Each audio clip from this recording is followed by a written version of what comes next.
यह कहानी है उस समय की जब सिर्फ अंधेरा था। सृष्टि सो रही थी।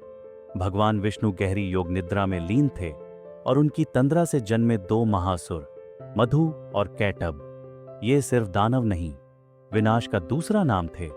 उन्होंने जन्म लेते ही पूरे ब्रह्मांड को अपने आतंक से भर दिया। उन्होंने ब्रह्मा जी को ही बंदी बना लिया और सृष्टि की रचना रुक गई। देवता कांप रहे थे, हर तरफ सिर्फ भय का साया था।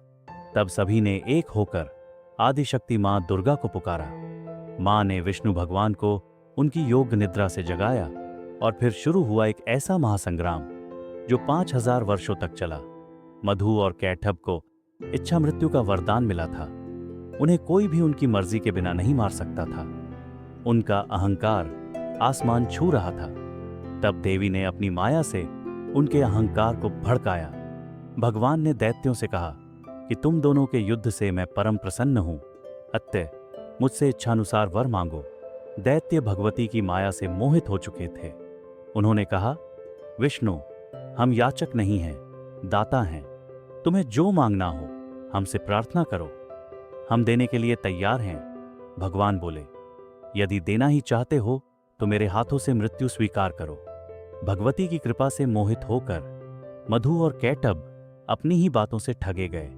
भगवान विष्णु ने दैत्यों के मस्तकों को अपने जांघों पर रखवाकर सुदर्शन चक्र से काट डाला। इस प्रकार मधु और कैटब का अंत हुआ।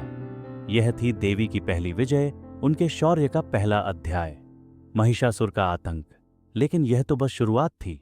एक और दानव ने जन्म लिया, महिषासुर। उसने ब्रह्मा जी से एक ऐसा वरदान मांगा जिसने देवताओं के पसीने छुड़ा दिए। उसे न कोई देव मार सकता था, न दानव, न इंसान और न ही कोई जानवर। इस वरदान की शक्ति से उसने स्वर्ग पर कब्जा कर लिया।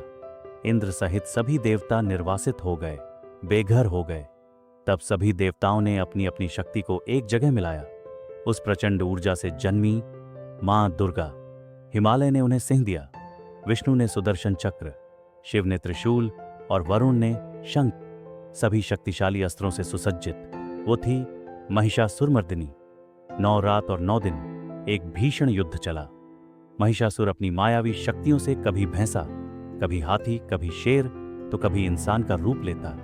लेकिन अंत में जब वह भैंसे के रूप में आया, देवी ने अपने पैर से उसका सिर दबाकर त्रिशूल से उसका वध कर दिया। यह सिर्फ एक दानव का अंत नहीं था, यह अधर्म पर धर्म की सबसे बड़ी जीत थी। स्वर्ग फिर से देवताओं का हो गया। यह थी देवी की सबसे प्रसिद्ध विजय। लेकिन